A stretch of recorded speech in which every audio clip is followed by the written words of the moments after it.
Please subscribe and hit the like button. Well, good evening and welcome to Yada Yahweh Radio. Learned a lot today about what we should have done in Afghanistan. We ended up spending, $3 trillion making a bad situation worse. Here, all we had to do was stand back and let Muslims kill Muslims, and we could have saved a lot of American lives and a lot of capital. I guess the Islamic State today is protesting the Taliban because the Taliban is not Muslim enough for the Islamic State, and they blew themselves up in the middle of Friday prayers in a mosque, and rumor is they killed around 100 people. Oh boy, there's also, when you're talking about Muslims killing Muslims, there's a terrible murder rate now in the Islamic areas of Israel. Big complaints in the Pakistani areas where they're saying that the murder rate is not being constrained by the Israeli police, and that they have a different standard amongst the Muslims when they kill each other than they do when a Jew is involved. But would you go into the West Bank to try to prosecute a murderer when, A, no one's going to provide any evidence? Cooperate. Not a single person's going to cooperate. When you go in there, they're going to shoot you and try to kill you. Would you go in there? I wouldn't even go there. We don't want you here. This doesn't belong to you. Why aren't you policing us better? Speaking of belonging, I was reading an article, I think it was the Jerusalem Post this morning, about 5 o'clock in the morning, and they were talking about circumcision and how the ultra-Orthodox will not accept you in their community if you haven't circumcised your sons and you're not circumcised. And in the Orthodox, they will accept you in their community, but your sons cannot be bar mitzvah.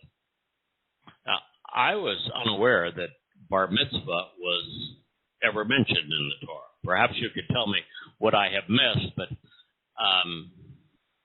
the only thing you're supposed to miss if you're not circumcised is Passover. But these numbskulls never mentioned Passover. They just said you can't be bar mitzvah.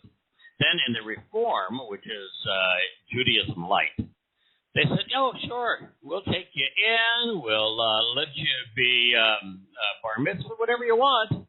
We won't tell you that's a good idea, but we won't hold it against you. After all, circumcision is a sign, and signs come in many different forms, was their analysis. But that's not why I'm telling you. I haven't read James's book, huh? Yeah, I'm pretty sure when Yahweh talked about it, it was the sign of the covenant. Oh, right, and the sign was was circumcision. It wasn't a letter or anything fancy. It was just circumcision was the sign. But the thing that was the most annoying to me, because I'm sitting here in bed, I'm reading it on my cell phone, and I get started pretty early, but I always start the morning with a couple of news articles. The reason that the Orthodox religious Jews didn't want to bar mitzvah the uncircumcised was because circumcision, as the sign of the covenant was the covenant of Judaism. It wasn't the covenant of Yahowah. It wasn't the covenant with Abraham. It wasn't the covenant with Israel, which is what we're going to turn to in a moment here. No. According to these nincompoops, the covenant is with Judaism.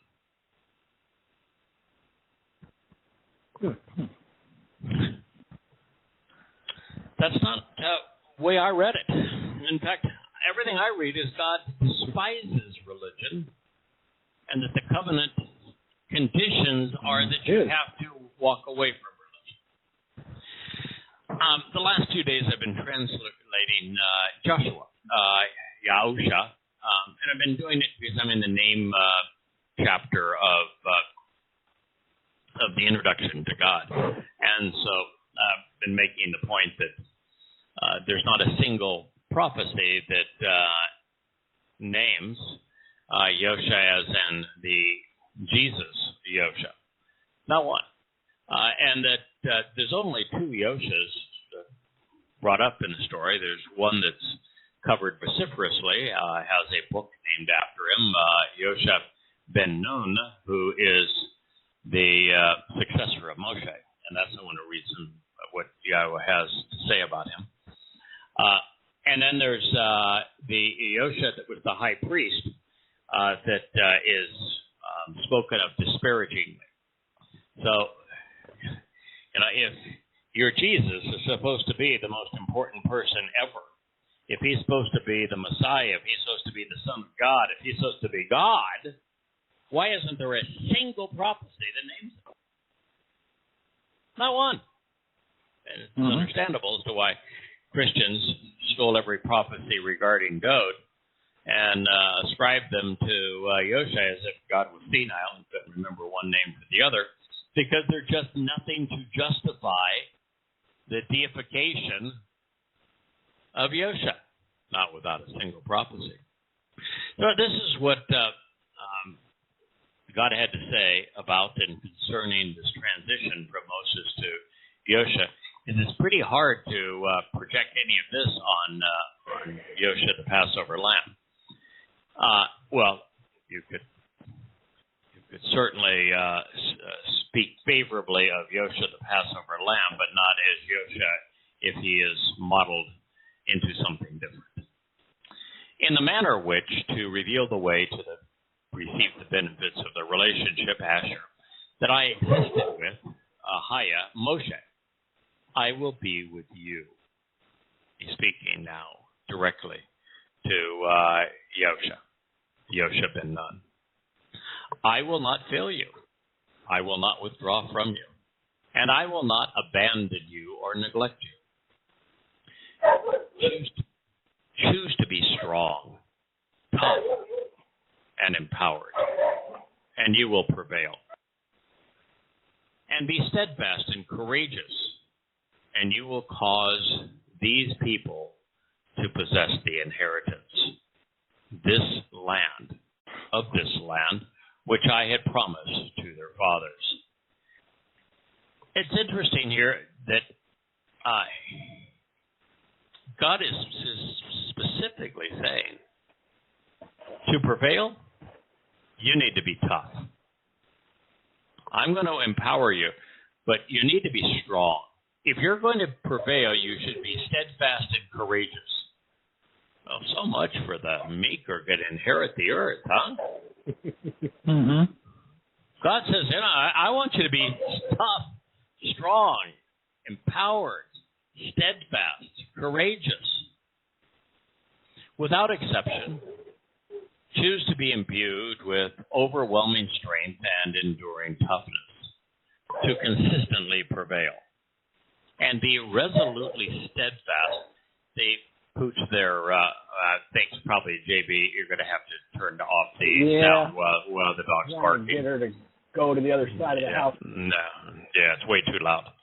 Without exception, choose to be imbued with overwhelming strength and enduring toughness to consistently prevail and be resolutely steadfast and exceedingly courageous. God has repeated himself because he wants this to sink in. Being particularly observant so that you can act upon and engage in everything in accordance with the Torah teaching and guidance, which to reveal the way to receive the benefits of the relationship Moshe, my associate, used to provide you with directions and instructions. Do not turn away from it, removing it yourself from it, rejecting any part of it. Don't turn to the right or to the left. The right, by the way, would be yamim, which would be to the Gentiles. Don't turn to the left, which is shemoel, which would mean covering it up, so that you can grow in understanding as a result of the teaching and succeed, gaining insights and perspective, becoming wise and circumspect, and thinking properly to prosper in every walk of life, which is in concert with the relationship. Well, here, God's not talking about be courageous so that you can whip some Hittite behind. He is not saying, I want you to be tough so that you can clean up the mess that the Canaanites have made. He's saying being tough because the world is going to try to do everything to lure you away from my Torah and from me. You need to be courageous if you're going to stand up for what I'm sharing with you, because it's so hostile to the rest of the world. It's be courageous and be tough and be consistent and be steadfast so that you can act upon and engage in what you observe in the Torah. Isn't that interesting? It is. That it takes courage. It takes strength. It takes tenacity. Not only to observe the Torah, but to engage in it and act upon it. Do not turn away from it, removing yourselves from it, rejecting any part of it, to the right or to the left, dressing it up or covering it up, so that you grow in understanding as a result of the teaching. So, the purpose of the Torah is to teach. It's to provide understanding. It's to give us insights and perspective. No question. So the Torah is not something to obey because obedience does not bring understanding. The Torah cannot be something to obey because it takes no courage to be obedient. In fact, it's the lack of courage that would cause somebody to acquiesce to another. Correct. So God says, I want you to be strong around me. Do not depart, he says, moving away from, nor remove the written scroll of the Torah, teaching and guidance from your mouth. Ponder its implications so that you can make good decisions regarding it day and night. By being observant and as a result of closely examining and carefully considering, you will be able to act upon and engage in, capitalizing upon everything in a manner consistent with that which is written in it. Boy, with all the references to the written Torah, how in the world does any Jew justify an oral Torah? You don't read it. And when God says, don't ever move this away from your mouth, don't ever depart this written scroll, depart from this written scroll as it relates to your mouth, what he's saying is, recite it. Recite the written Torah. When we do that, as we're doing right now, we get to listen to God speak. That's what we get to do. This is the great benefit of having the Torah in our mouths. Is we get to listen to God speak. And he's saying, what I want you to do here is ponder its implications so that you can make good decisions. Again, if the Torah was about obedience, there would be no reason to make a good decision. Obedience isn't about choice. It's about obeying. And he says again, be observant so that you can act upon it, so that you can engage in it. Be consistent with what is written, and then you're prepared to succeed. You'll prosper, you'll thrive, you'll grow, you'll move towards a beneficial conclusion in your journeys and with your conduct of life. What's more, If and when that occurs, you will grow in understanding as a result of the teaching and succeed. You're going to gain insights and obtain the proper perspective to be circumspect and prosper. Shakal. Teaching leads to knowing. Making the right conclusions about what you know leads to understanding. It is God's desire that we be circumspect, that we capitalize upon His teaching, we view it from the proper perspective, and that we come to understand. He goes on to say, have I not provided you with instructions and directions? Choose to be strengthened and empowered, steadfast and courageous. Do not be frightened. Do not allow terrorists to prevail. Do not succumb to fear.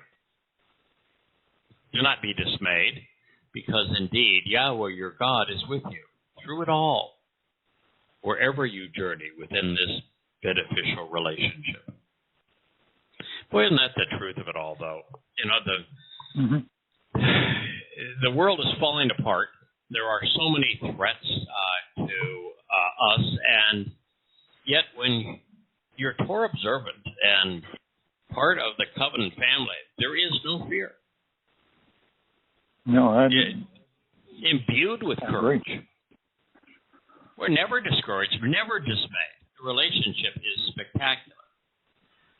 Later, and without hesitation, therefore, he recited and proclaimed all of the words of the Torah guidance and direction, the blessings of peace and prosperity, the enriching gifts and loving benefits, and also the slights and denunciations, the vilifications and abominations, consistent with and according to all that is written throughout this permanently engraved scroll of the Torah instructions. Yes, the Torah has both, doesn't it? The Torah's guidance includes blessings of peace and prosperity, enriching gifts and loving benefits that come through the covenant. But it also has slights and denunciations and vilifications and abominations, which the children of Israel would chase after false gods. There did not exist a word from all that which Moshe had instructed and taught, which Yahowah liberates and saves. Did not read and recite, call out and proclaim, welcome and accept Torah in a straightforward manner in the presence of the entire assembled community of Israel, including the women and children, those on a sojourn of discovery who were walking along with them. Well, that's an interesting thought, just the last part of that, which Go ahead. is that, well, not only is there non-Jews, foreigners who's on a journey of discovery that are with them, but most important is that the women and children are there. You know, in a synagogue, women can't sit anywhere near the men. They have to be separated. There's no separation here. Yeah. And the problem that Christians, of course, have is some 200 references of the 220, about 210 or so, references to Yosha are Yosha ben Nun. And Yosha ben Nun taught the Torah, lived the Torah, read and recited the Torah, covered every word of the Torah, was straightforward in his presentation of the Torah. Never stopped. And so how do you get a religion from a Yosha who annulled the Torah? That's very good. That's pretty crazy of them. Always without exception and invariably. This is rock. To the greatest extent possible, ma'od. Choose to be observant. Closely examining and carefully considering, so as to act upon and engage in, celebrating and profiting from the instructive conditions of the relationship agreement and the Torah teaching and guidance, which to lead the way along the correct path to get the most out of the relationship, Moshe, the co-worker of Yahweh, instructed and directed you all with, for the purpose of loving Yahweh, your God, and to walk in all of his ways. Stunning. It's just so straightforward, so simple, without exception, to the greatest degree possible, observe and act upon the Torah. It will lead along the correct path that will provide the most enjoyment in life. And that enjoyment comes from loving Yahweh. Observe the terms and conditions of his relationship agreement so that you stay close to him, clinging to, and always associated with him. And then you should work with him, using all of your best judgment and motivation with all of your soul and consciousness.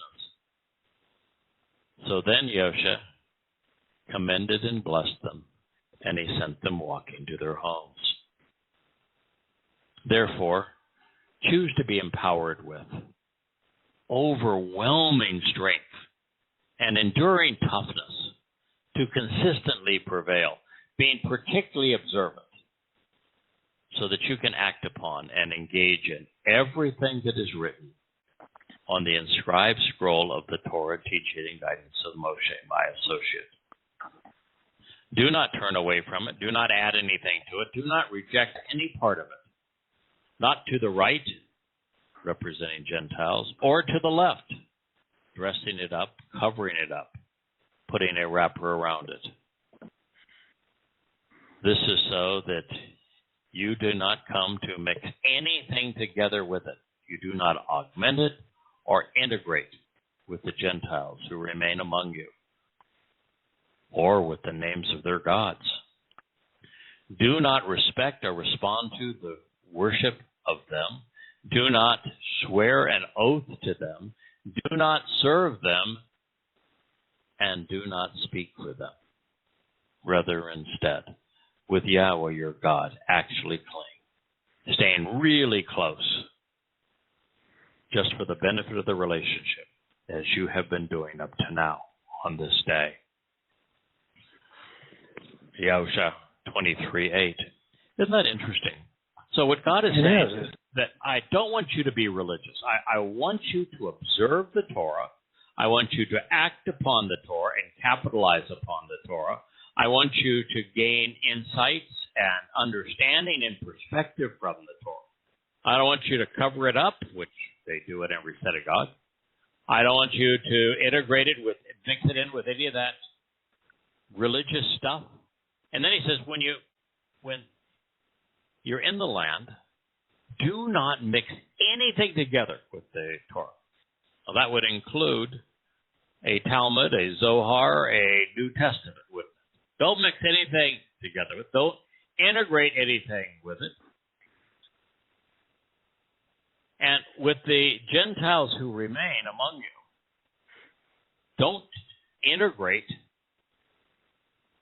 anything with the names of their gods. And yet they're referring to God as Adonai, as in Adonis. Do not respect or respond to the worship of their gods. Lo Zakar. It doesn't say, don't say the name of Jesus, or don't say the name of Allah, or don't say the name of Baal. It just says, don't respect or respond to the worship of their gods. Do not swear an oath to them. Do not serve them. Do not speak for them. He's saying all the religious stuff. Don't do any of that religious stuff. And then God says, it's not like God says, well, because you should be doing that stuff to me. He doesn't say you should speak for me. He doesn't even command them to serve him. He doesn't say anything about swearing an oath to him. None of that. When it comes to God's instruction regarding himself, he just says, Stay close. For the benefit of the relationship, stay close. That's it. Mm-hmm. So I just wanted to share that with you because it was just so consistent, so obvious, so unequivocal, so clear. The relationship between the Torah and the people, the covenant and the Torah, Yahweh and his Torah, how all of this love leads to us loving Yahweh, the importance of being observant, the importance of being thoughtful, the importance of being steadfast and courageous. Let's return to where we were. It was one of the most powerful passages in the prophets. That's it began by saying, "Behold, a time is coming." Yahweh reveals well in advance of it occurring, when I will enter into and cut with the house of Yisrael and the family of Yehudah a restored and renewed covenant. It's a simple statement, but it tells you that, A, God has not given up on Yisrael or Yehudah. By the way, Yehudah means Jew. Yisrael means Israel. That he obviously has not replaced them. That the edict that is essential to the credibility of Christianity, that God transferred the promises that he had made to Israel and to Jews, to Goyim Christians. While there isn't a single statement anywhere in the Torah and prophets to indicate that has occurred or would occur, there are hundreds, if not thousands, of references like this one that says, no, it did not occur. This is an end times prophecy. This is something that is taking place in the very last days. And the renewal of the covenant, the restoration of the covenant, is with the house of Yisrael and Yehudah. That destroys completely the myth of Christianity. It is also destructive of Judaism, because in Judaism, the very few times they even mention the covenant is associated with Judaism as opposed to Israel and Jews and Yahweh.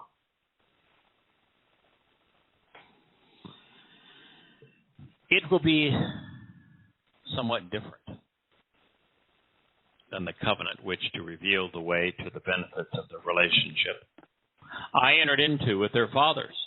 On the day I firmly took them by the hand with overwhelming intent and overpowered the situation to bring them out of the crucibles of oppression. Well, this says a lot too. It tells you that Yahweh is our liberator, not a mean-spirited God who is oppressive, as Paul would opine. It tells us that God's role is to remove us from religion and politics, places of subjugation associated with religious coercion and political tyranny. It tells us also that there is a difference between the covenant that Yahweh cut with Abraham, Yishak, and Jacob, and the one he's going to restore with Yisrael and Yehudah. And he's going to explain that difference. And yet, Christians, to justify having a New Testament based on this absurd notion of a renewed covenant, stop there. It's different, it's new, it's ours. Read on, nincompoop. There is a difference. God explains the difference. The difference was that with Abraham, he shared his Torah instruction. Abraham could take it or leave it. With Yishak and Jacob, he communicated his Torah teaching and guidance verbally. They could choose to pay attention to it or reject it. And for all of this time, even when he gave Moshe the Torah, the children of Israel could choose to listen to it, observe it, or reject it, which is what they have done. But the difference is we're going to learn, Yahweh is going to integrate his Torah inside of us, which means there is no way to separate it from it. That is not what he did then, but it is what he is doing going forward. And the reason is that free will is paramount. And it's only at this time when the only people left are those who have chosen to be part of the covenant, those who have chosen to be Torah observant, those who have chosen to love and respect Yahweh, are the only people left. We've made the choice to accept the Torah, and so Yahweh can place it inside of us at this time. And of course, if he's placing his Torah inside of us, that destroys the myth of a Talmud and of a New Testament. Yeah. There's no reason for a Talmud if the Torah is going to be the document Yahweh himself is placing inside of us. And there is no if here, because Yahweh is speaking to what is easily one of the top 5 prophets. You know, you've got Moshe, you've got Dod, you've got Yeshayah, you've got Yirmiyah. Those are the big 4. I don't even know who you'd put in the 5th slot, but it goes a long way from those 4. Mm-hmm. And this is Yirmiyah, Yahweh revealing through Yirmiyah, I'm going to place my Torah inside you. In fact, let's turn to that. Now, before actually God says to that, he reminds us that in the existing covenant relationship, because you could choose to reject it, that relationally, they, speaking of Yisrael and Yahowah, broke it. They broke my covenant, although we were married. Yahweh reveals through the prophet. For this reason, this is the covenant which, to enjoy the benefits of the relationship, I will establish with the house of Yisrael. After that, and then without hesitation, prophetically declares Yahweh, I will provide placing my Torah guidance within them and integrate it into their ability to make decisions. I will write it. I will be their God, and they shall be my family. If you were to have a top 10 list, I just had a top 5 list, top 5, it was a top 4 list of prophets, and you were to have a top 10 list of statements, this would be in that top 10. I would think. Would be mine. For this reason, what is the reason? Well, that the overwhelming majority of Israelites, Jews, Yehudim, they violated the terms and conditions of the covenant, which there's 5. And so, to reestablish the relationship, Yahweh is going to cut with Yisrael. Now, he's not mentioning Yahudah. Why? Beginning, it was Yisrael and Yada. Yeah, they're all right. 12 sons. Yeah. Yes. When he reestablishes Yisrael and then reestablishes the relationship between Yisrael and Yahudah, who, Yisrael was destroyed first, taken away by the Assyrians. And prior to that time, Yisrael was warring with Yahudah. Well, they're going to reconcile that relationship, so Yahudah is going to be integrated back into Yisrael, and Yisrael is going to be reestablished and reconciled back into a relationship with Yahweh. So I will provide my Torah.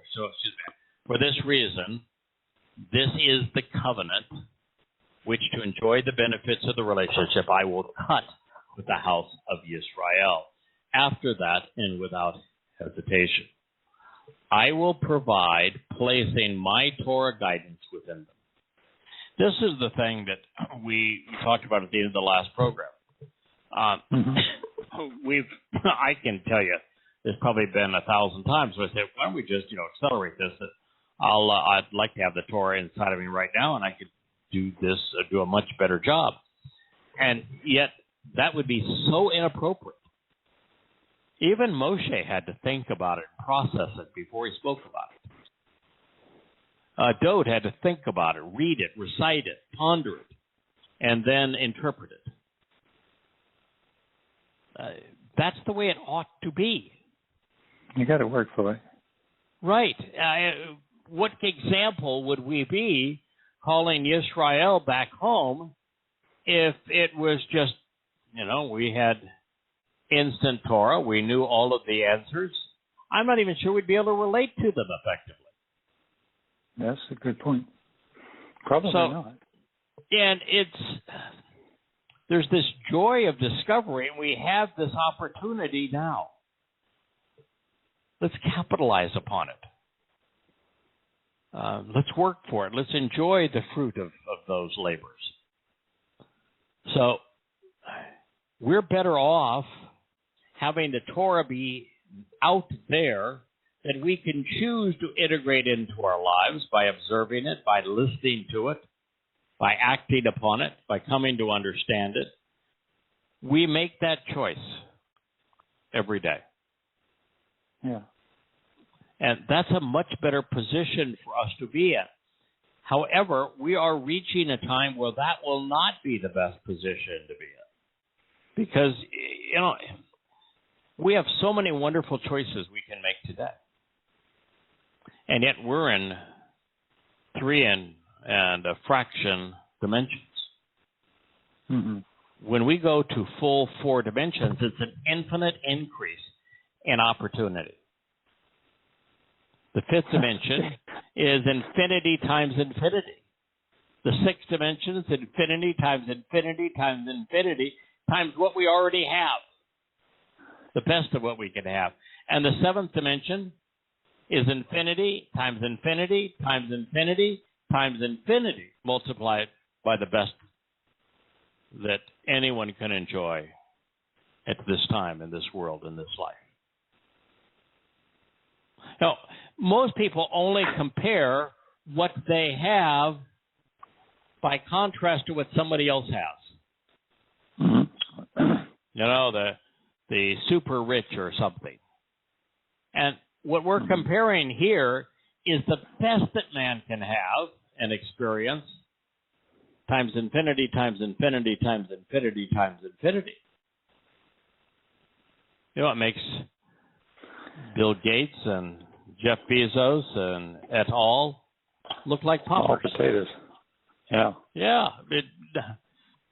And absolutely, wholly, and totally insignificant. So why is that so attractive? Pardon? That should be the most attractive. I say, why is that not attractive to people? That should be the most attractive thing in the world. Are you kidding? Yes. I mean, yes, but when we are given that many opportunities in terms of where we're going to go and what we're going to do and what we're going to learn and what we're going to accomplish, we will need God's guidance. Yeah. It's a computer code that will enable us to make really good decisions, as we read back in Yahowah. And that's what God is saying here. He said, as in case you couldn't figure it out, and integrated into their ability to make decisions. Wal al leb him. So you could say, and upon their heart that he is writing his Torah. But that heart, he's not writing it on the organ. Heart didn't mean emotions. He is not writing it on the organ. There's no reason to translate it that way, particularly when we know that leb represented the seat of judgment. Wa'alebhem was their ability to make good decisions. That's where Yahweh says, I'm going to write it. And as a result, he will be our God. And we will be his family.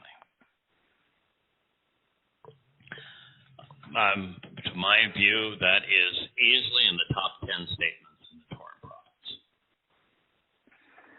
Well, that's an awful beyond anything else we read. I mean, wow. So Yehudah is not mentioned here because Yisrael is now reunited with Yehudah and they're part of a collective whole. And while the restoration of Yisrael at the conclusion of the time of return and renewal is telling, it is actually small mana compared to what follows. Up to this point, Yahweh's Torah has been available to us, the most valuable document in the universe, but it has not been integrated into us. We have had the option to take it or to leave it, to observe it and reflect upon it or ignore it. This is great news, even for those of us who have devoted our lives to understanding and sharing it. Not only are we barely scratching the surface of what can be known and understood, but much of what Yahweh is going to share about this day is germane to navigating through 6 and 7 dimensions. I mean, just imagine that we're going to say, let's go out to this nebula over there, which is filled with hundreds of billions of stars and maybe 10, 20 times that number of planets. Not that when you're dealing with hundreds of billions of solar systems, it really matters how many planets there are per solar system. But, and of course, there are about 400 billion galaxies, each averaging anywhere from 1 to 300 billion stars. And that's in the existing universe before Yahweh creates the really special one. Yeah, they're really special. Yeah, they're really special. And so imagine going out there and having a field day with life and with the beauty of the whole thing. And so you're going to want some pretty good instructions. That, God might say, listen, life is precious.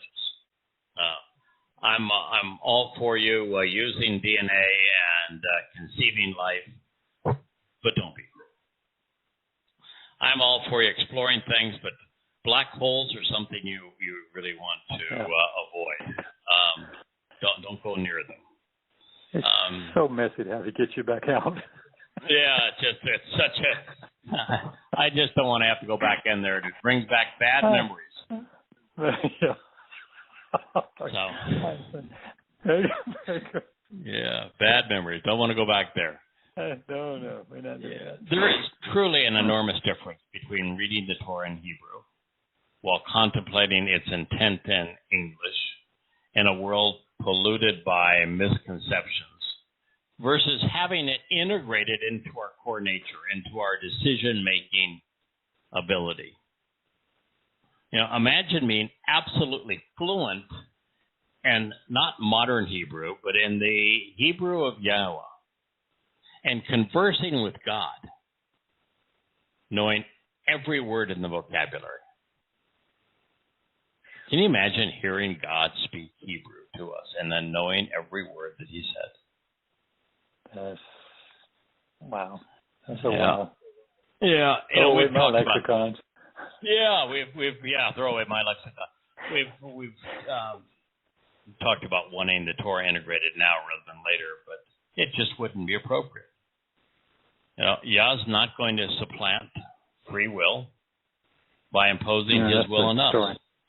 Yeah, and by the time that we have all chosen, all of those of us who are left, we all have chosen Yahweh, then he is not infringing on free will. He is actually giving us what we want. Mm-hmm. So this is going to be a time of discovery. We can capitalize upon it when we're given the opportunity to embark on an adventure of an unlimited lifetime. Well, there's another thought too. Mm-hmm. He wouldn't have the opportunity to work with us if he gave it to us right now anyway. We wouldn't need him to do what he did. We'd just be like a malak, go out and do it. Yes. All the fun would be gone. I mean, for him. Yeah. I think that we're going to have. I think we're going to have the opportunity to do lots of growing and exploring and learning, and eternity. It's just that. Yeah, but I mean, for the now, things that we're learning and exploring now draw us closer to God, help us understand God, help us understand what He is offering and expects in return. And by the time we get to this day, we're already going to know all of that. Mm-hmm. So there's no reason. So we have every reason to invest in that now.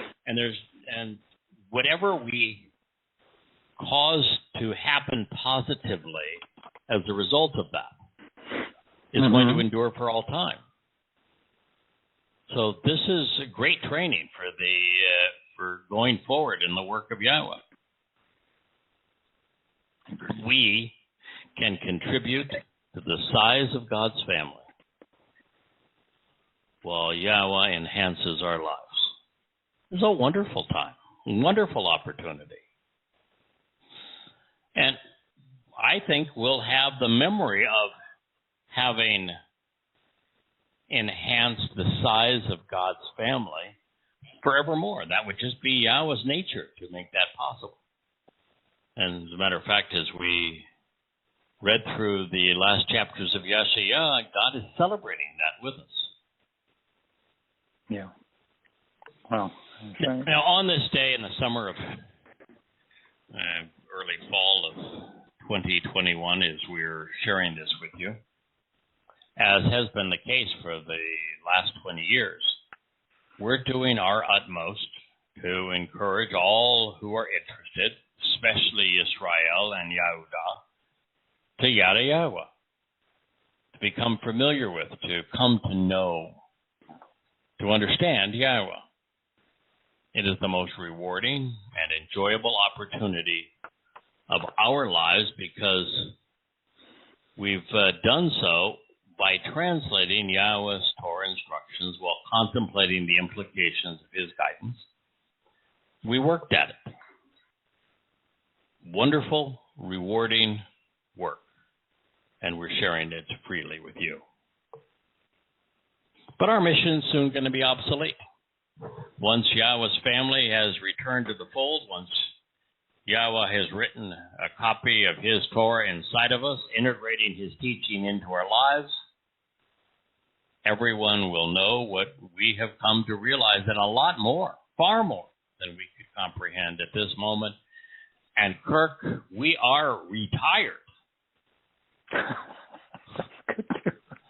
My wife tells me all the time, go party. Yeah, when are we going to go on vacation? We can go to the British Virgin Islands. We could go to the Turks. We could go to, to Dominica. We could go to St. Lucia. Why don't we, go on a vacation? There are people that occasionally leave this rock. Saying, there's going to be plenty of time for vacationing. Souls are depending on us doing a good job. Let's stay focused on what we're doing. We live in paradise, and we'll go off on vacations later. But now our mission counts. Now for us, this is going to be a time of celebration, not only because Yahweh appreciates our devotion to calling Yisrael and Yehudah home to this day for this purpose, but also because our lives will be similarly enriched and enlightened on this day. We're beneficiaries right along with everybody else. Equally wonderful, the numbskulls, they're all going to be a thing of the past. Those that say the covenant is with Judaism will be gone. The political and religious, the conspiratorial and militaristic will be swept off the planet. I had a touching discussion with my wife today, who was struggling with something, and for her it was really serious. And maybe there's something wrong with me because it wasn't for me, and I'm going to share it with you and get your thoughts. She says, how do we deal with what we know? And what she was stating, is that we know that the last opportunity to make a choice to be part of the covenant will be over in just 12 years. Mm-hmm. We know that some of our dearest friends, while they're here all the time, we treat them wonderfully. We enjoy their families. We have wonderful relations with them. And we share our books and what we have learned with them, that either they're not interested or not ready, or there's some issue where they are not willing to devote the amount of time and energy it takes to capitalize on the covenant. And so she says, well, what do we do with the fact that we know and they don't know, and we want them to know, and you know, how do you deal with that? I mean, how do you keep from judging our closest friends that aren't willing to make this commitment to learn? And my response was, doesn't bother me at all. Doesn't bother me at all. They were given the opportunity. That's the way I look at it. I said, you know, they're not going to be judged. We don't have a friend that's going to be judged. They were given the opportunity, in fact, on a silver platter. And if they chose, they didn't want to take advantage of it, that's on them. It's not on us. There's no punishment associated with it. I'm not going to regret anything. We made this truth available to them. We embraced their lives with the proper example, and hope that they would say, I want what you have. So no, I'm going to have no regrets. And for the, you know, she went on to say, well, what about all of the, you know, my brethren that are going to be wiped out if this couldn't happen soon enough from my point of view? I do not have any issue with every religious advocate ceasing to exist.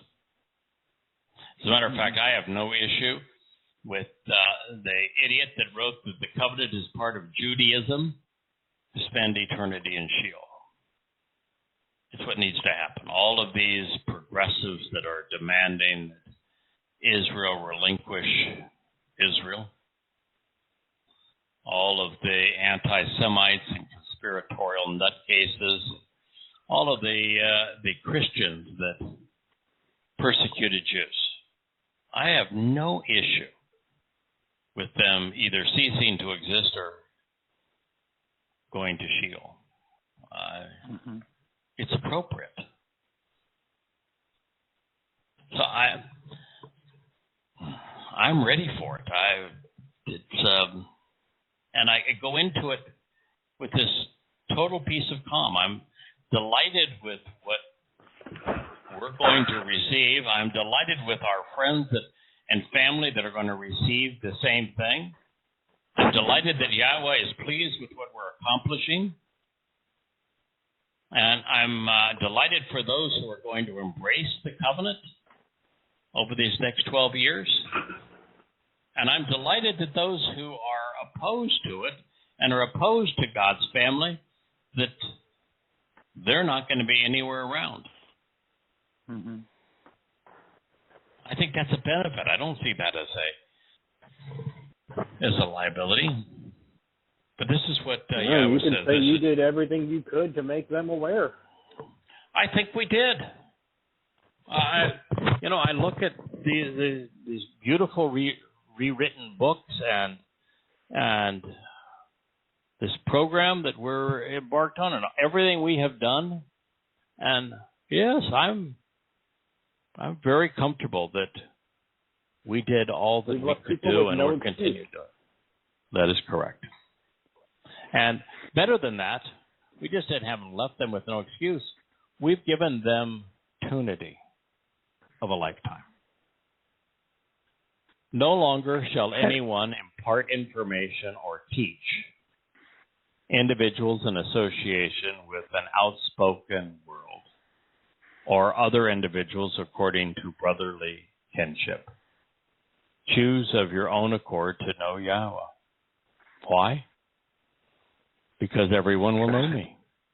From the youngest up to the enduring witness of the most important and oldest, prophetically reveals Yahweh. We're retired. Our job is done. At that point, there is no one who is going to say, of your own accord, come to know Yahweh. That's what we're saying right now. Of your own accord, choose to come to know Yahweh. And at this time, we won't be saying it anymore. Because everyone that survives to this day will know Yahweh. I like the fact that it says here from the youngest up to the most enduring witness, the most important and the oldest. By that time, I can't speak for all of you, but I can tell you that, I'm going to be in my 70s by the time this occurs. That makes me pretty old. Right. But the fact that there's the youngest, I'm thinking of, about JB and your daughter. I'm thinking about Dee and her children. I'm thinking about the fact that God would not have spoken of young people if, and he didn't say just young people, he said the youngest, because I think that he is including the children of covenant members. Mm-hmm. And that's tremendously reassuring. For many of the fortunate souls experiencing this marvelous moment in time, they're going to be spiritual infants, having just recently responded to Yahweh's call to return and to be restored, having arrived towards the conclusion of the time of Yaakov's troubles. And yet, with Yahweh's Torah guidance scribed within them, they're going to recognize and acknowledge their Father.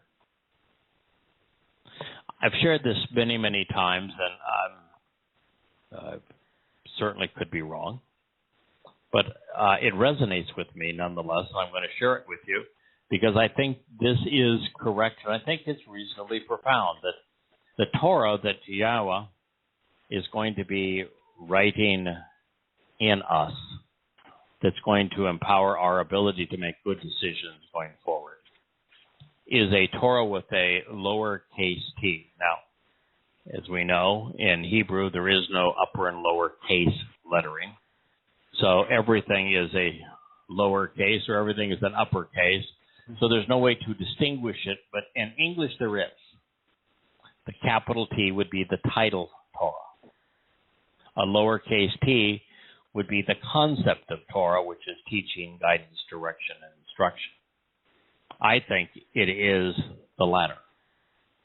And the reason I think it's the latter is what we've already discussed somewhat, which is that as we move up in dimensions, the choices and the opportunities grow exponentially.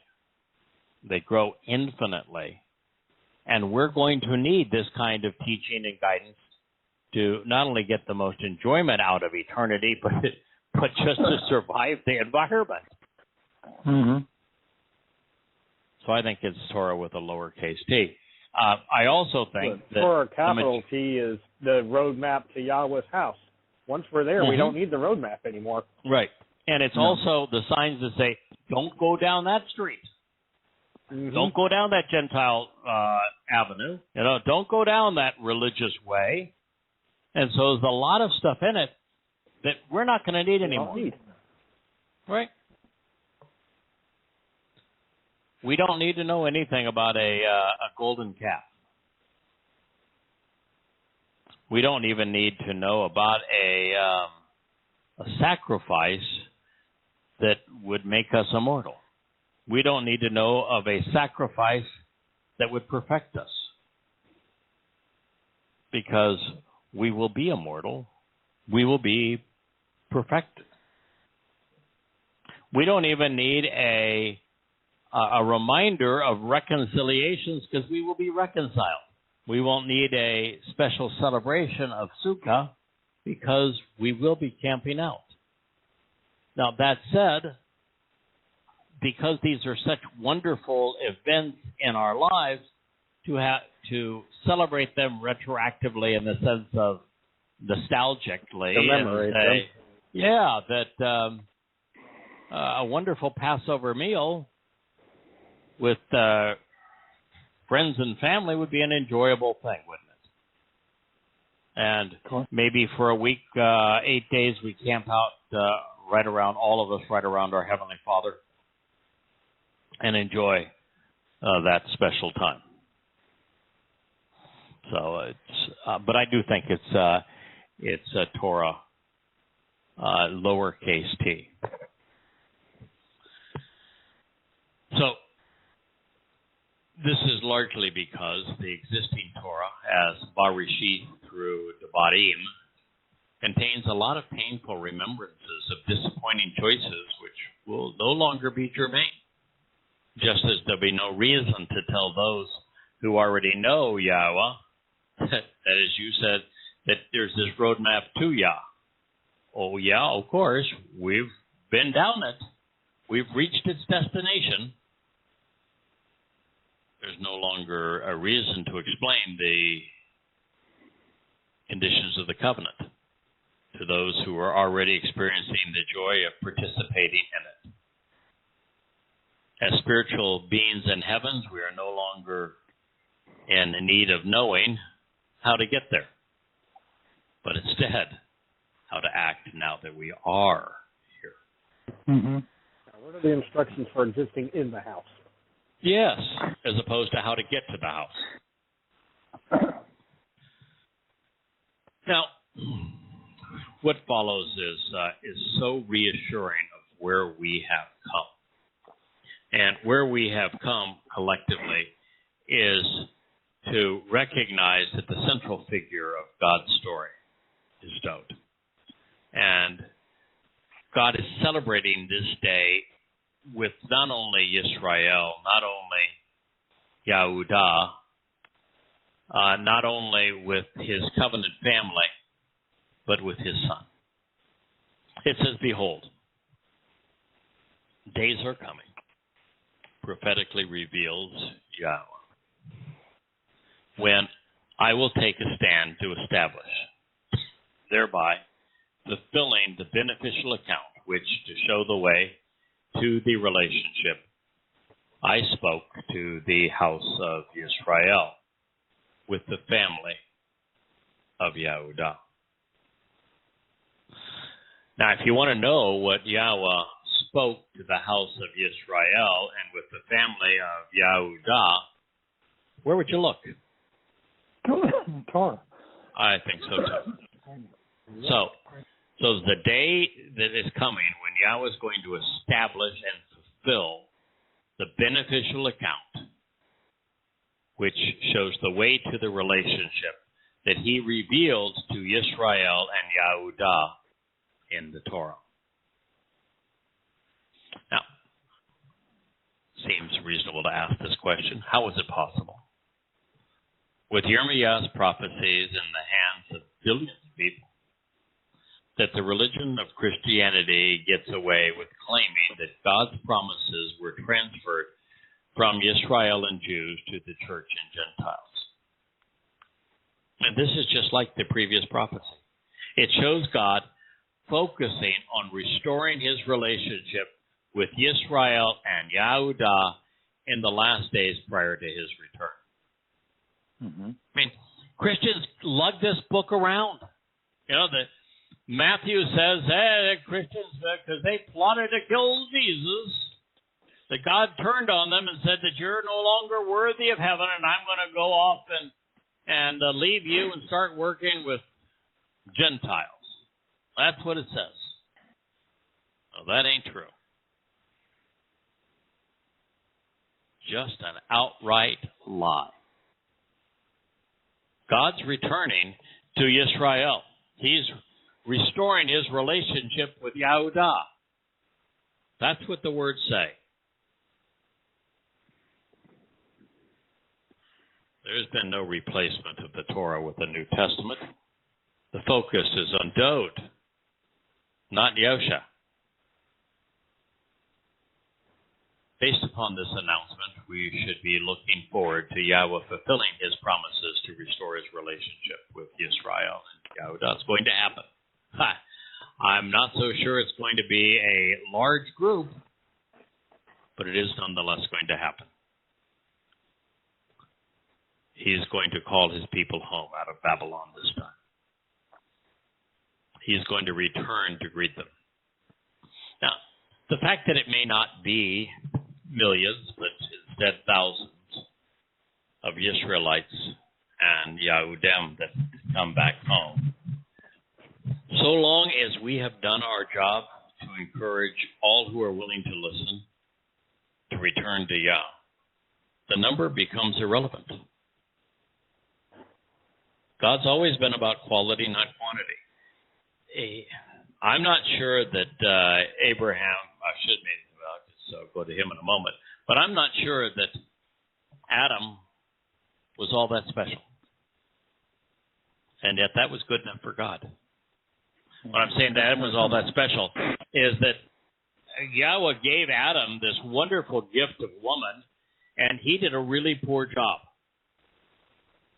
of communicating with Chawah such that she was prepared to deal with the serpent.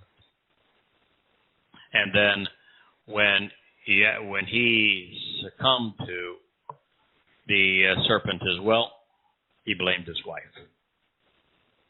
That, in my view, is not the best of people. You know, Yahweh loves Abraham. He even refers to himself as the God of Abraham. And I want to tell you, I'm no fan of Abraham. I know God loves him, and I'm sure I'm going to see his best qualities, but, you know, guy pimped out his wife twice. I don't find that appealing. I don't think there's anything that Abraham did and said that you would say, wow, that was really smart. You know, when I read about Moshe, I'm saying, there's a bright man. When I read about Moshe, I said, there's a man with courage and character and backbone. There's a man I really want to know. But not the others. And I share that because there was a long period of time that the only person Yahweh was relating to was Adam, and that was good enough. And then Abraham, and that was good enough. And then Noah, and that was good enough, along with his wife and his sons and his wife's sons. Yeah. And then for a while there it was Moshe. For a while there it was Yosha and some of the Israelites. It's always been enough until there weren't any. And Yahweh does bemoan that terrible time where he went thousands of years with no one. But so long as there was someone, Yahweh was okay with that. And I think he's going to be more than okay if there are 1,000 Yehudim that finally return. I'd love to see millions. I don't think that's going to happen. And I don't think God's going to be disappointed. It's right back to the conversation I had with my wife. Aren't you troubled by what we know and all of the squandered opportunity? I don't think God's going to look at it that way. I think he's going to say, I did everything I could. I even sent my 7 spirits down to equip a dadgun lowly boy to get your attention. And I pulled out all the stops. You know, if you're not here, it's your own damn fault. And for those of you who are here, let's celebrate this relationship. We got a lot to accomplish. Eternity is going to be really fun. I think he's just going to simply say, I'm glad you're here, whoever the total number of people are. And, he's not going to dwell on who's not there. Yeah, selfishly, I've looked at this two different ways. One way, JB, has been to say, the more the merrier. The more unique viewpoints and personalities, the more exciting eternity is going to be. The more people we can go share it with. You know, it's like a beautiful rainbow isn't nearly as beautiful if you don't have someone to share it with. And so part of me says, the more the merrier. The more that we have in the family, the happier Yahweh is going to be. But Yahweh's always been about quality time. And so there's something about not being enormous numbers of people, and we have quality time with our Creator. And He has wonderful time with us.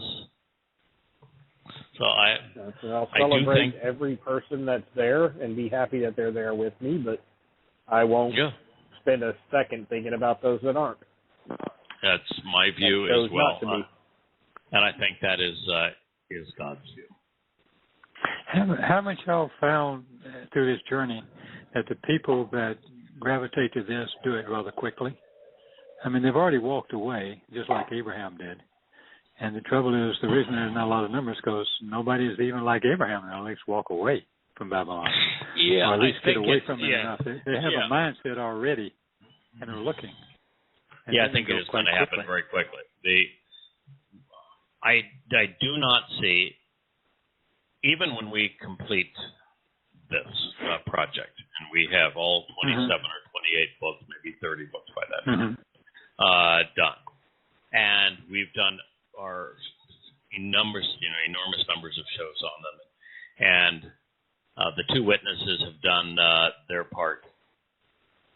I think it's going to still take, because of how stubborn Yisrael is, I think it's going to take the miracle of saving Yisrael from the flood of jihadists and Yahweh personally intervening then, and then the millions of people that are going to descend upon Yisrael in that final battle, and the fact that 2/3 of Jews will be killed, that they'll be the lightest casualties of anyone in the world.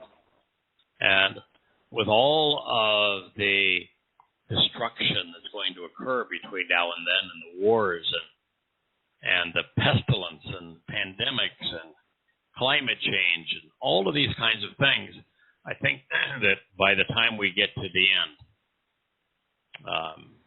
those who survive it are going to be more than willing to say, the hell with the rabbis, the hell with the politicians. I was the only adult in the room. I'm going to come back. They were wrong, and he's right. In fact, that's what, when we read, what is Yahweh going to be referred to in the end? It's Yahweh's right. Yahweh's tzedakah. Yahweh's right.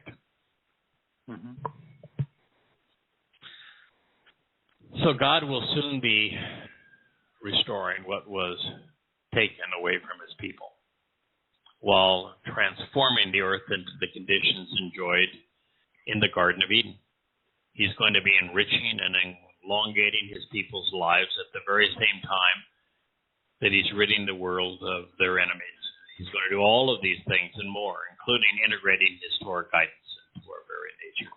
This speaks of honoring several of these promises, this reads now. In those days and during that time, for Dowd, as the rightful branch, I will support abundant growth. He will act upon and engage in the means to make sound decisions and justly resolve disputes, in addition to being right in the land.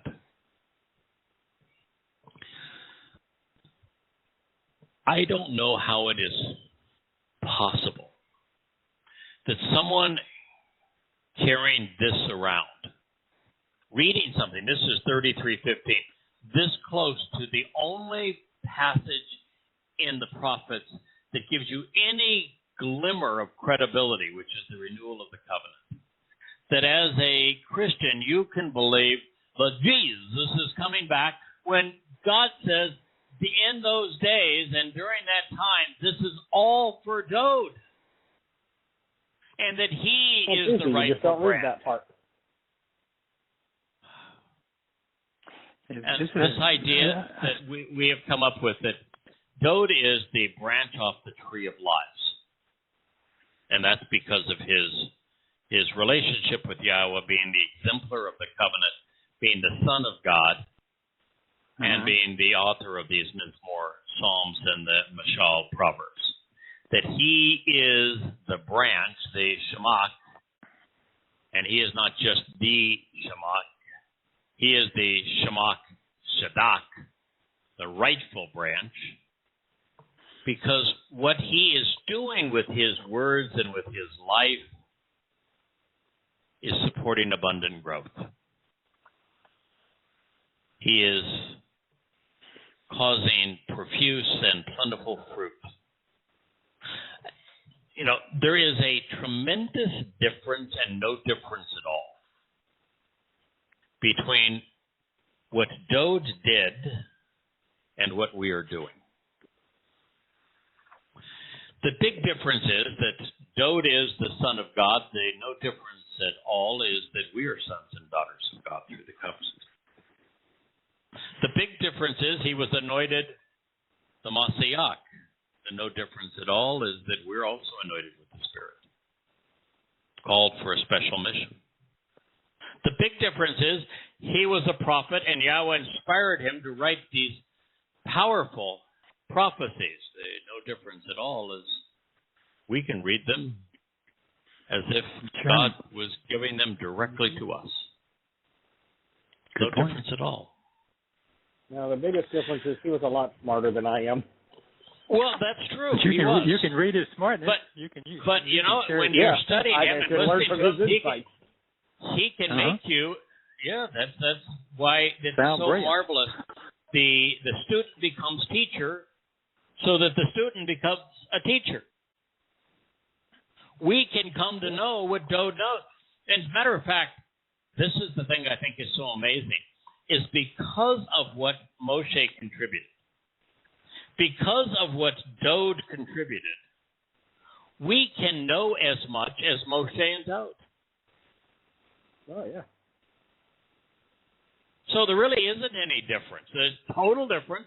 Yahweh used these people in the most mighty and magnificent way, but he's giving us all of that might and magnificence. There really is no difference. The more we see ourselves as being similar to Moshe, who was very courageous, steadfast, strong, and Dode, who was even more steadfast and resilient and courageous and strong, the more we see ourselves like that, the better. The more we see ourselves as walking in their footsteps, the better. But how does anybody say that Jesus is coming back when this obviously says that it's Dode? How does somebody say that Jesus is the branch when it says that Dode is the rightful branch? Let me answer that. Yeah. Here's how they do it. Okay. In those days, and at that time, according to the New American Standard Bible, I will cause a righteous branch, and they change one word, of David to spring forth. Then they insert Jesus in the commentary, and he shall execute justice and righteousness on the earth. Now the sermon opens up with, this is the branch, Jesus came from that branch, therefore. Yeah, subtle bit lie. See how subtle that is? You may address it in your commentary, but the serpent is very subtle in that regard.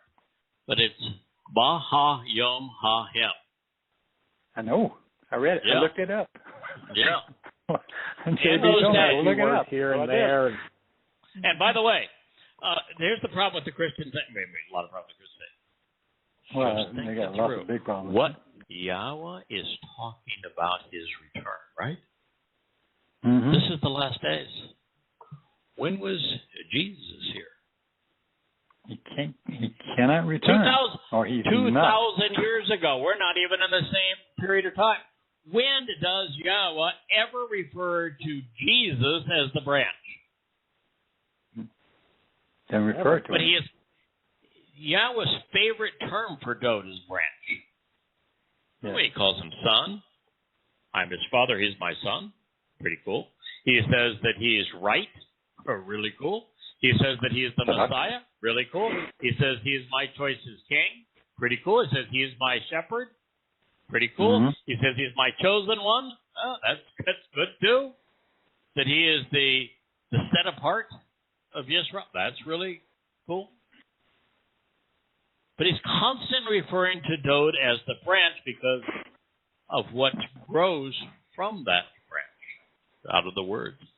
So this says, and during that time, La Dod.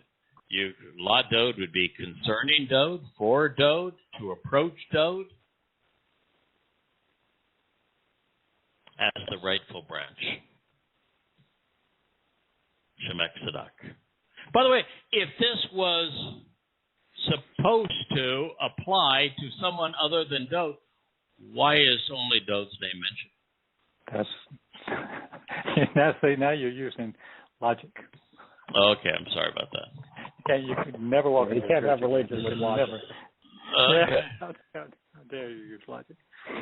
He will act upon and engage in the means to make sound decisions and justly resolve disputes. Dod wrote about the Mishpat. Mm-hmm. The 119th Psalm, one of the four most important concepts presented therein is the Mishpat, the means to make a good decision. According to Christians, Jesus says, don't judge lest you be judged. Mishpat is based upon the Hebrew word that means to judge. Shabbat. Judge. Mm-hmm. So Shabbat, it can't be Jesus because he's the one saying, don't judge. But I want to tell you, if you want to talk about judgmental fellows, the most judgmental guy that ever lived was Dod. After Yahusha died, there was a group of people that led Israel. What were they called? Judges. Last time, man. Yeah, judges. And so they were Yahweh appointed. Yahweh set that system up. So I think Yahweh's okay with judgment. Yes, I can assure you he is okay with judgment. In addition to being right, the only person that is consistently called right with God is Dod. The only person who is consistently right about the Mishpat are Dod and Moshe. The only person that God calls the branch is Dod. And guess whose name is written here? Dod.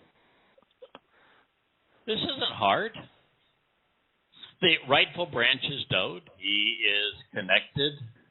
He is correct when it comes to God. And as such, if we want to be right and grafted into that same branch, we ought to consider what he has to say. God said he chose Dod David to be his son. He chose Dod David to be king and Messiah. He chose Dod David to be the branch and shepherd. And he is returning with him for a reason. One, the world either is ignored, rejected, or misplaced. God doesn't do anything alone, and the person he most enjoys working with is Dod. He likes to listen to him sing. He likes the lyrics of his songs. He likes his character. He likes his propensity to defend the sheep. He likes the fact that he was a shepherd. He loves him. And there's so much to see in this man that is lovable. So in this statement, we're reminded that Dod, having engaged in the Mishpat, boy, is he ever an authority on the Mishpat? Is he ever a judgmental individual? Mishpat is simply me, which is the Hebrew interrogatory that says, contemplate the who, what, where, why, and when of being judgmental and justly resolving disputes. Dode has gained understanding, and he is willing to celebrate it with us. Moreover, Yahweh is going to deploy Dode as judge and jury. In those days, Yahudah will be liberated and saved. Well, that would end your chances of Jesus, because Jesus, according to the Christian New Testament, got all pissy with Jews because they schemed to kill him. But in those days, Yahudah will be liberated and saved. And Jerusalem will confidently and securely. Well, it can't be talking about Jesus, because what happened to Jerusalem upon his visit? Rome destroyed the temple and then came back and destroyed the country. Sawi.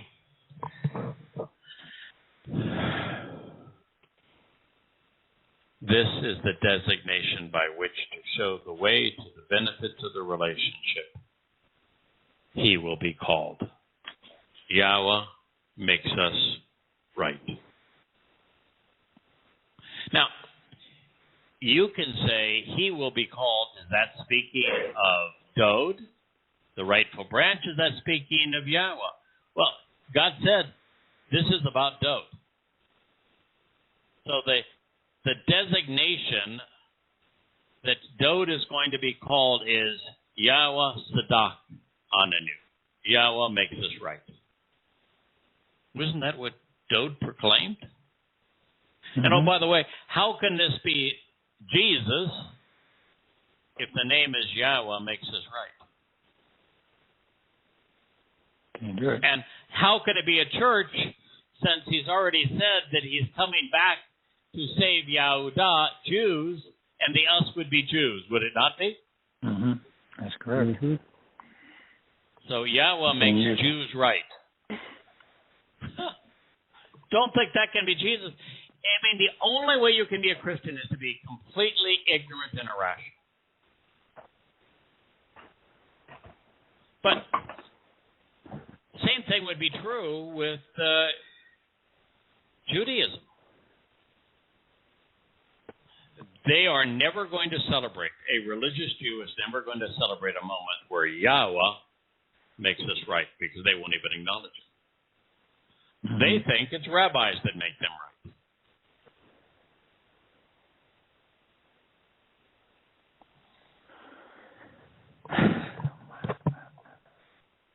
Now, there's no mistaking the fact that Yahweh took the initiative to engage Dode on behalf of his people, and that Dode devoted himself to knowing God. The understanding he gained along the way was provided by the Torah and the Spirit. And it was this understanding which made it possible for Dode to be vindicated and correct, the rightful branch. But the same approach, the same result, apply to the entirety of God's covenant family.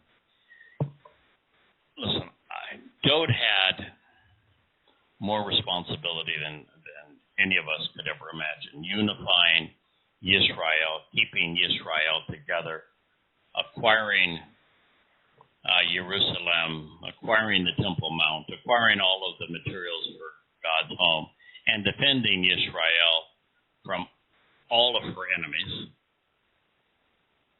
Surviving a predecessor king that tried to kill him, and at the same time authoring nearly 100 Mizmor Psalms and 30 Proverbs. Mashal. That's a lot. Mm-hmm. And so it's hard to imagine all that he had to live with and had the opportunity to do, but nonetheless, he was a flawed fellow. We can see how the Torah perfected him. We can study and determine why God chose him. We can try to emulate those same attributes because we know that God loves them. We can learn more from this man than anyone, including Moshe, who would be this second most person we can learn from. So that's why God's making such a big deal about Dod. We have so much we can learn from him. When we can do so in a very comfortable way, knowing that we don't have to be perfect, but that the Torah will perfect us. That we don't have to be as smart as he is because we've chosen him to be our teacher. That we don't have to be the shepherd of God's flock because he is. We can just be one of the sheep. We don't have to govern because he is. We can be among those who benefit from his governance. It's the best of all possible situations. Well, yes. For thus says Yahweh, Dod shall never be cut off, cease to exist, nor fail.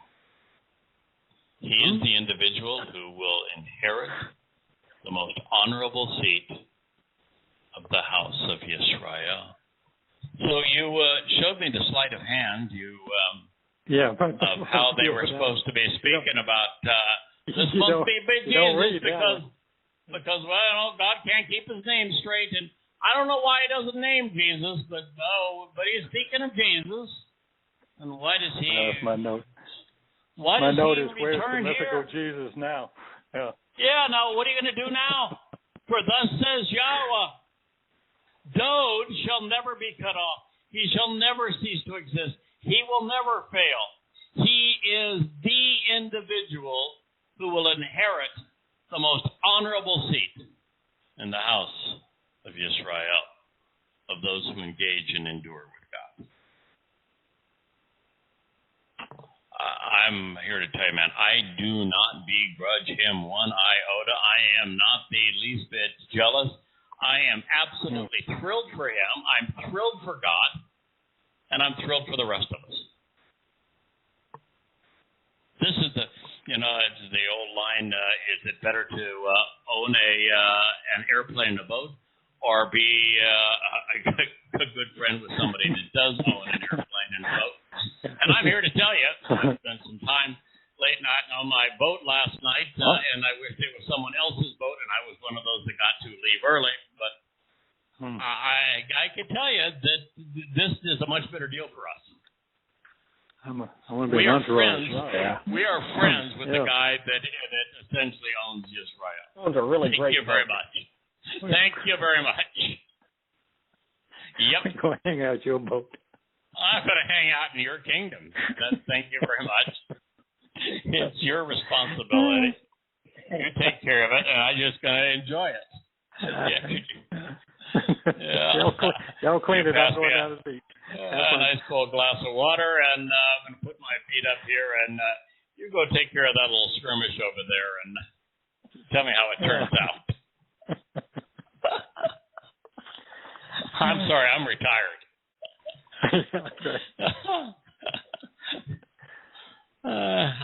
I actually think that we're all going to be having a grand old time supporting those efforts, and I think he's going to have a grand old time accepting us, helping out, and it's going to be a very collaborative deal. But let's just not lose sight of the fact that Dod's special, man. Yeah. He's the guy. He can do no wrong. He gets the seat of honor, and I'm delighted that we have figured it out. That comes with a lot of responsibilities too, so he can have it. He can have it. He can have it, man. And I couldn't be a better man. He earned it. He earned it. He earned it, and heck, it's just like Moshe. I can't wait to meet him. Yeah, I can't wait to meet Eliah. I can't wait to meet Yashayah. I can't wait to meet Yirmiyah. Can't wait to meet Job. Can't wait to meet Moshe. Can't wait to meet Samuel. I think he's going to be a wonderful conversationalist. we get that opportunity. Heck, we might even see the best parts of Abraham. I expect we will. You know? Yeah. I think Deborah's going to be an interesting person. I think Ruth will be an interesting person. I think Sarah will be an interesting person. Can't wait for some of the people we're going to meet along the way. Mm-hmm. But that's the story. We'll return to it this time next week. It is just so consistent, though, isn't it? As you read the other stuff earlier, the Open It show, all of those were. I connected all those dots where we've covered that ground. That's said in the Psalm. This is said here, and this is said there. There are no inconsistencies if you translate it right, correctly. Correct. It just Correct. It just screams out. The words are powerful. They all lead home. They all lead home. They are powerful. They are consistent. They're enabling. They're enriching. And God's very straightforward. This is what he's offering. This is what he is expecting in return. But so much more than that, particularly when we take the time to study not only his Torah, but the man through whom he offered it. And we learn the life of this man and what he did, leaving Mitzrayim, and before he left, defending the defenseless, his own people, from the harm of that religious and political regime. And then going back in as someone who had walked away from religion and politics with Yahweh to liberate these people, demonstrating God's desire to liberate us from religion and politics, to free us, so that we could walk with him. What a marvelous story that is, and how that story leads through Yosha ben Nun, through Shamuel, to Dod. And how Yahweh reveals this. I don't have the same criterion that you have. This is the guy that I've chosen. And how much we can learn from why God chose him. And learn from him in terms of how to observe the Torah and how to celebrate this relationship. You don't have to be perfect. You just need to grab hold of the Torah and never let go. So I look forward to being here again this time next week, and let's hope that we have the opportunity to continue to enrich the lives of covenant members and to add to the covenant family, so that this wonderful reunion when Dod returns will be a time that Yahweh is enormously happy with those who have returned to him, and even with us for having done all we can do to reach out to God's family. May Yah bless. May you have a wonderful week. Have a wonderful Shabbat. Look forward to being with you this time next week. Thank you, JB. Thank you, Kirk. Good night. Thank you. You're welcome. Bye-bye.